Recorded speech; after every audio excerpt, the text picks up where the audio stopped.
അങ്ങനെ നമ്മൾ ടാഷ്കണ്ടിൽ നിന്ന് സമർഖണ്ഡിൽ എത്തിയിരിക്കുകയാണ്. ഇപ്പോൾ ഒരു 8:45 കേട്ടോ സമയം. നമ്മൾ ബുള്ളറ്റ് ട്രെയിനിലാണ് വന്നത്. അതിൻ്റെ കുറേ വിശേഷങ്ങളും കാഴ്ചകളൊക്കെ നിങ്ങൾ ഓൾറെഡി വീഡിയോയിൽ കണ്ടിട്ടുണ്ടാവും.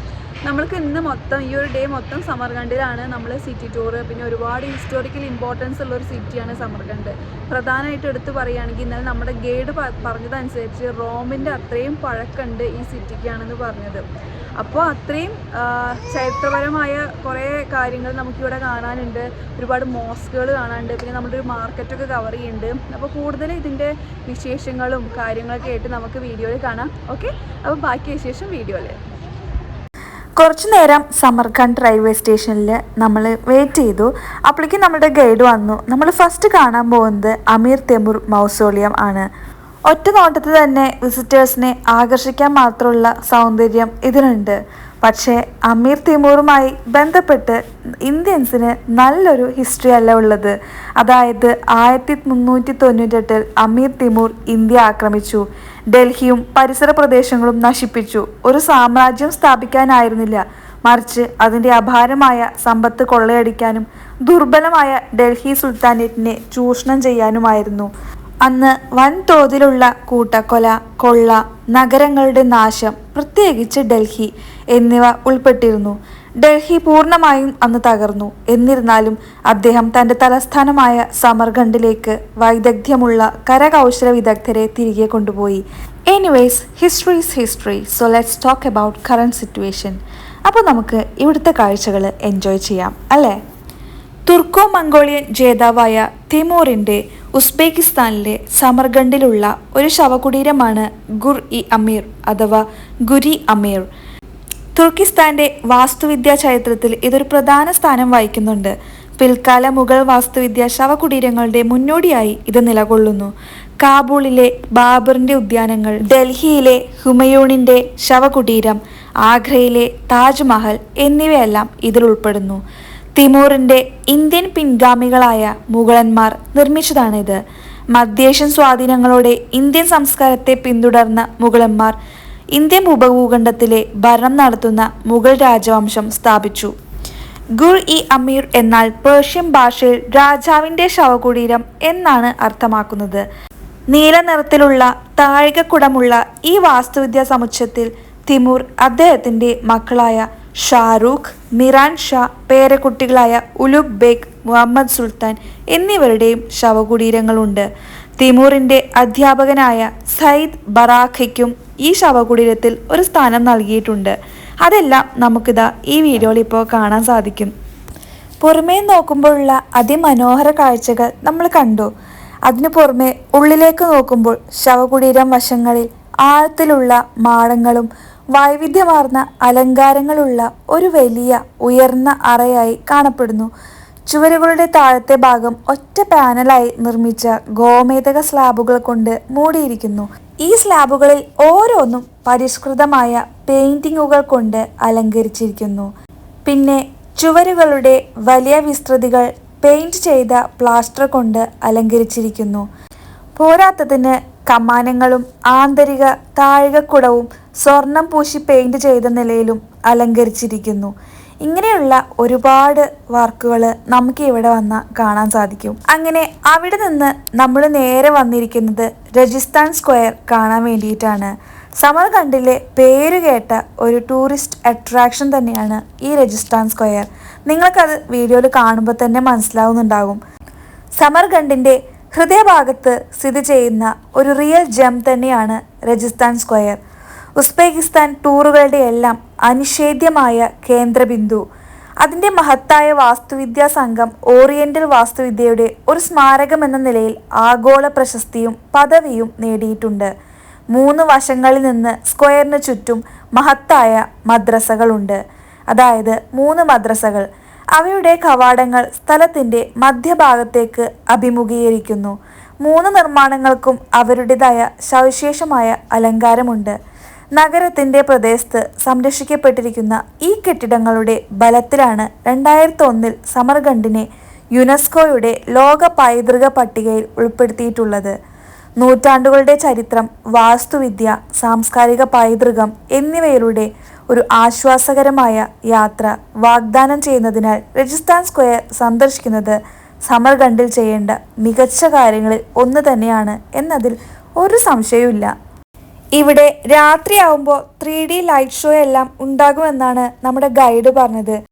അതുകൊണ്ട് എന്തായാലും ഇപ്പോൾ കണ്ടതിന് ശേഷം രാത്രി ഒന്നുകൂടി വന്ന് ഈ ഒരു രജിസ്ഥാൻ സ്ക്വയറിൻ്റെ നൈറ്റ് വ്യൂ കാണുമെന്ന് നമ്മൾ അപ്പോൾ തന്നെ തീരുമാനിച്ചു.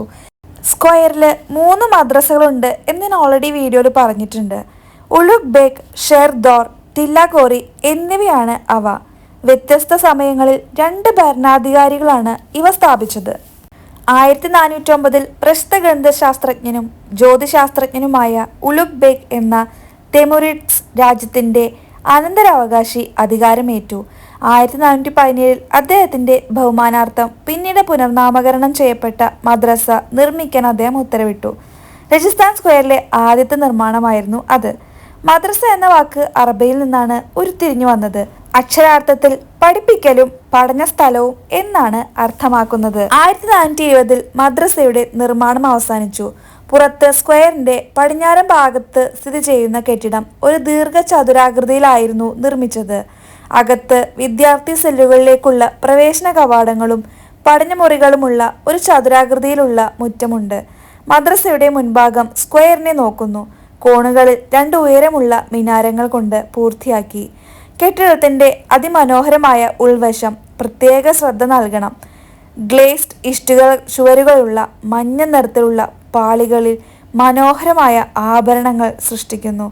ആകാശത്തെയും ജ്യോതിശാസ്ത്രത്തെയും പ്രതീകപ്പെടുത്തുന്ന 10 പോയിന്റുള്ള നക്ഷത്രങ്ങളുടെ പാറ്റേണുകൾ കൊണ്ട് മദ്രസ പോർട്ടൽ അലങ്കരിച്ചിരിക്കുന്നു.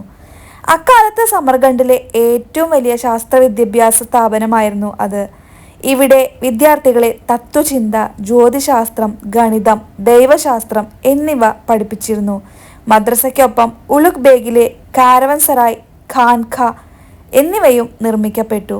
2 നൂറ്റാണ്ടുകൾക്ക് ശേഷം അവർ കച്ചവടക്കാരുടെ അഭയകേന്ദ്രത്തിൻ്റെയും ഖാൻഖയുടെയും സ്ഥാനത്ത് മറ്റ് 2 മദ്രസകൾ കൂടി നിർമ്മിക്കുകയും ഇന്ന് നമുക്കെല്ലാവർക്കും കാണാൻ കഴിയുന്ന വാസ്തുവിദ്യാ സമുച്ചയം പൂർത്തിയാക്കുകയും ചെയ്തു.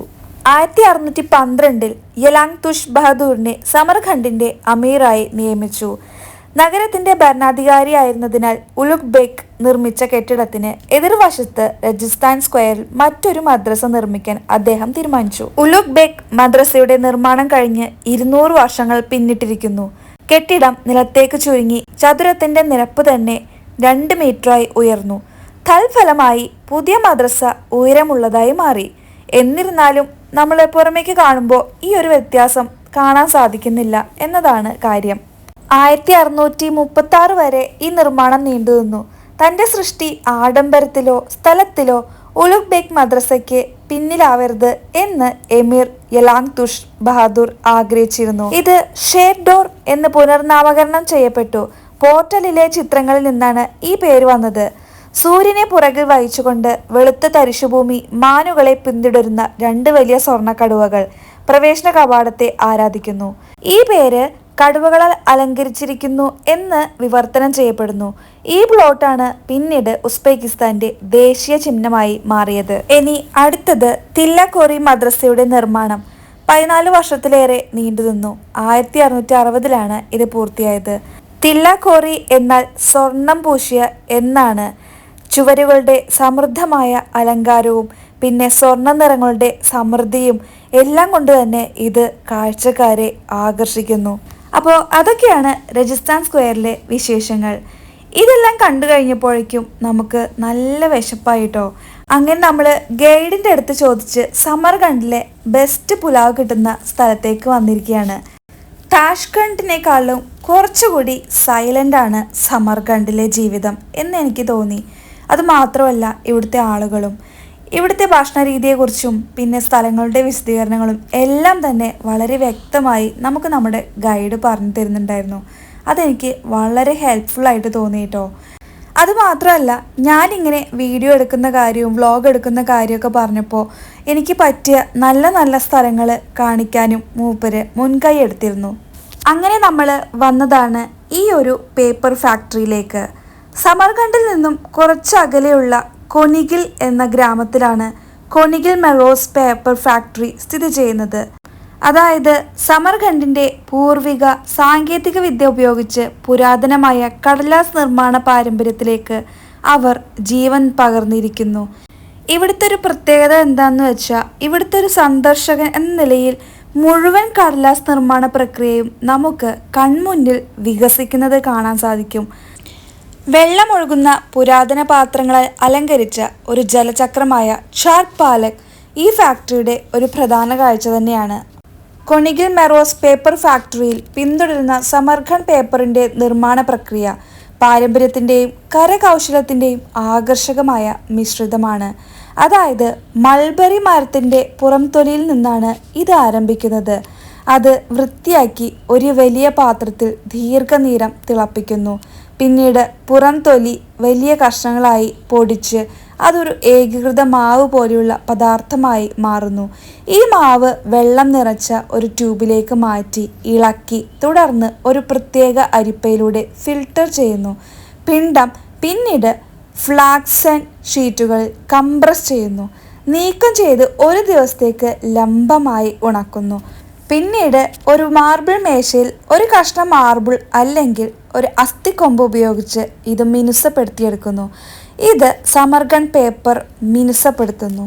ഇതാണ് ഈ ഒരു പേപ്പർ മേക്കിങ്ങിൻ്റെ പ്രോസസ്സ്.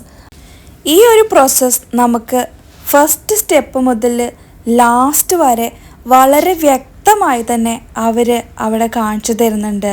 അതുമാത്രമല്ല നമുക്ക് ഇത് എക്സ്പീരിയൻസ് ചെയ്യാനും സാധിക്കും എന്നുള്ളതാണ് വലിയൊരു കാര്യം. രാസപരമായി ബ്ലീച്ച് ചെയ്യപ്പെടാത്ത ഈ പേപ്പർ സാധാരണ വെള്ളക്കടലാസിനേക്കാൾ കൂടുതൽ ആയുസ് നൽകുന്നുണ്ട്. ഉയർന്ന നിലവാരമുള്ള വെള്ളക്കടലാസ് ഏകദേശം 40-50 വർഷം നിലനിൽക്കുമെങ്കിലും സമർഖണ്ഡ് പേപ്പറിന് 300-400 വർഷം വരെ നിലനിൽക്കാൻ കഴിയും എന്നാണ് പറയുന്നത്. പേപ്പറിന് പുറമെ പോസ്റ്റ് കാർഡുകൾ, നോട്ട്ബുക്കുകൾ, മാസ്കുകൾ, വസ്ത്രങ്ങൾ, പാവകൾ, ഹാൻഡ് ബാഗുകൾ എന്നിവയെല്ലാം ഇവിടെ നിർമ്മിക്കുന്നുണ്ട്. സമർഖണ്ഡ് പേപ്പർ ഉസ്ബെക്കിസ്ഥാനിലും ലോകമെമ്പാടും പുരാതന കയ്യെഴുത്തു പ്രതികളുടെ പുനഃസ്ഥാപനത്തിനായി വ്യാപകമായി ഉപയോഗിക്കുന്നു.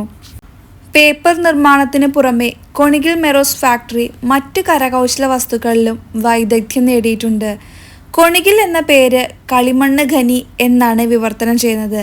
ഇത് പ്രാദേശിക മൺപാത്ര നിർമ്മാണ പാരമ്പര്യത്തെ സൂചിപ്പിക്കുന്നു.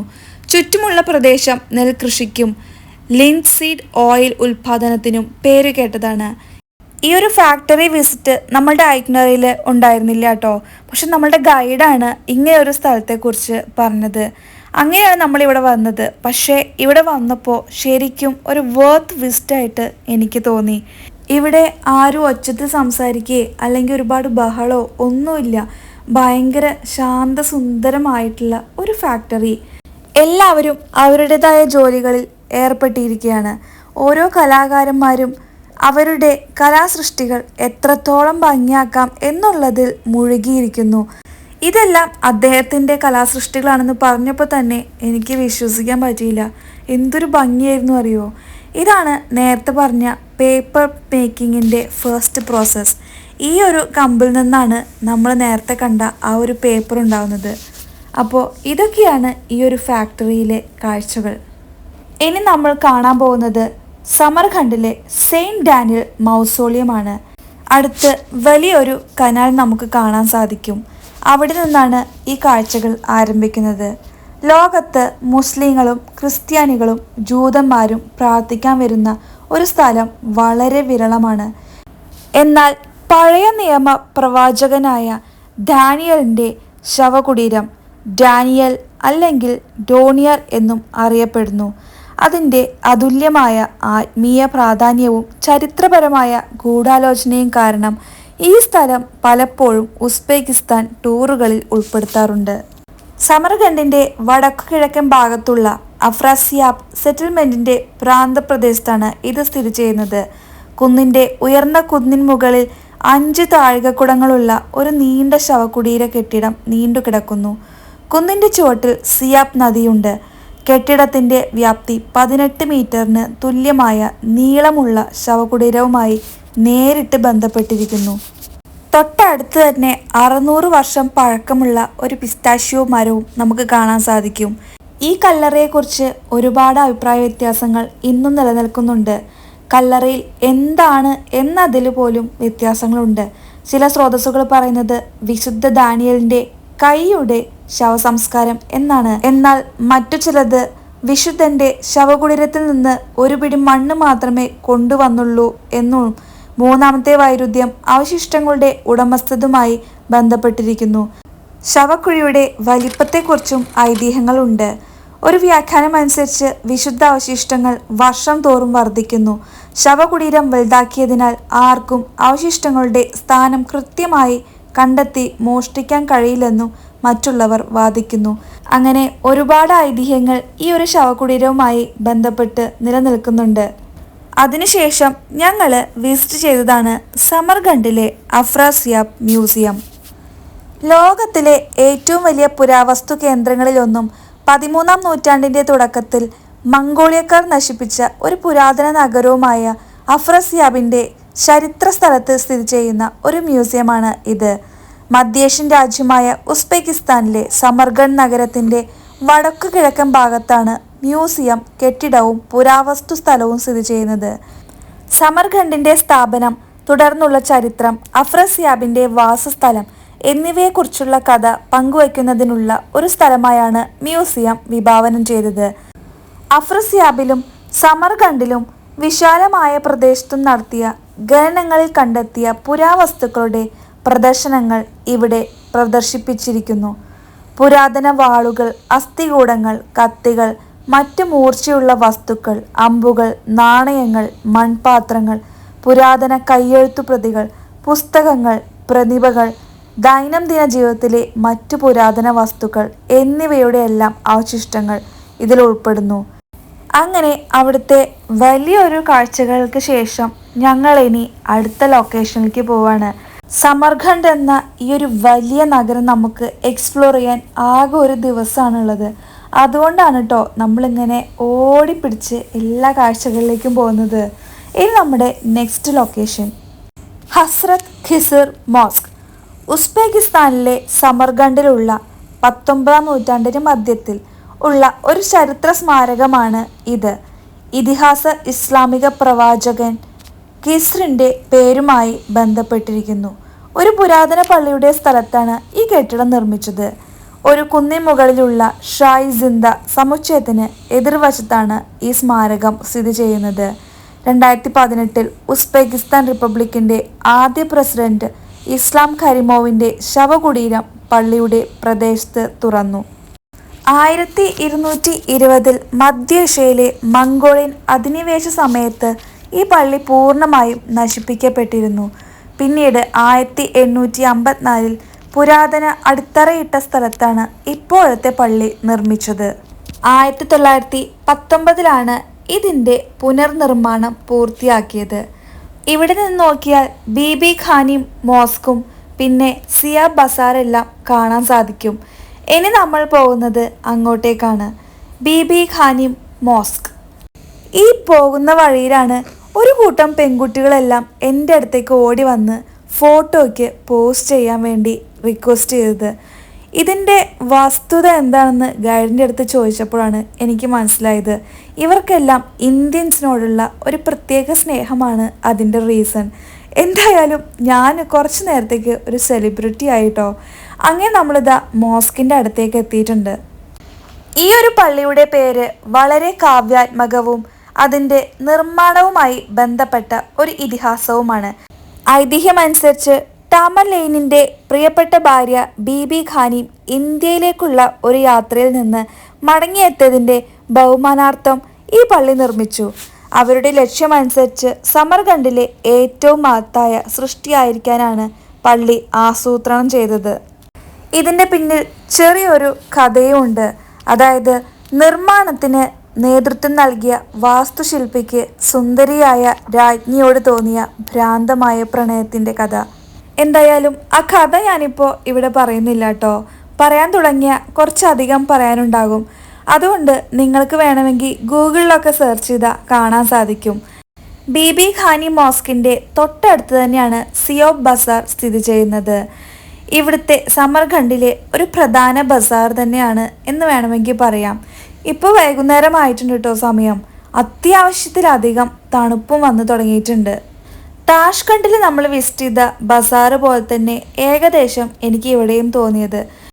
ഇവിടെ വന്നപ്പോൾ സമർഖണ്ഡിലെ ചില പ്രത്യേക സ്വീറ്റ്സ് എല്ലാം ഞങ്ങൾ ഇവിടുന്ന് മേടിച്ചിരുന്നു. അത് മാത്രമല്ല കേട്ടോ, കഴിഞ്ഞ ദിവസത്തെ യാത്രയിൽ സമൂസയ്ക്കൊപ്പം ഒരു ടീ കുടിച്ചിരുന്നു. അതിൻ്റെ ടീ പൗഡർ ഇവിടെ എവിടെയെങ്കിലും കിട്ടുമോ എന്നായിരുന്നു എൻ്റെ അന്വേഷണം. അങ്ങനെ അതേ മണമുള്ള അതേ ഫ്ലേവറുള്ള ഒരു ടീ പൗഡർ എനിക്ക് ഇവിടുന്ന് കിട്ടി. അങ്ങനെ കുറച്ച് നേരത്തെ കാഴ്ചകളെല്ലാം അവിടെ നിന്ന് കണ്ട് സോവനീഴ്സ് എല്ലാം മേടിച്ച് ഞങ്ങൾ രജിസ്ഥാൻ സ്ക്വയറിലേക്കാണ് പോയത്. പകലിവിടെ വന്നപ്പോൾ ഇതിൻ്റെ രാത്രിയിലെ ലൈറ്റപ്പൊക്കെ ചെയ്തിട്ടുള്ള ഒരു വ്യൂ കാണണം എന്ന് നമ്മൾ പറഞ്ഞിരുന്നു. അതാണ് ഇപ്പോൾ നിങ്ങൾ ഈ വീഡിയോയിൽ കണ്ടുകൊണ്ടിരിക്കുന്നത്. ഇതിൻ്റെ ഒരു ലൈറ്റ് ഷോ കുറച്ചുകൂടി കഴിഞ്ഞിട്ടാണ്. പക്ഷെ നമുക്കതിന് സമയമില്ലാത്ത കാരണം ഈ ഒരു വ്യൂ കണ്ട് തൃപ്തി അടങ്ങി നമ്മളിതാ തിരിച്ച് പോവുകയാണ്. ഇനി ബാക്കി യാത്ര ബുഖാറയിലാണ്.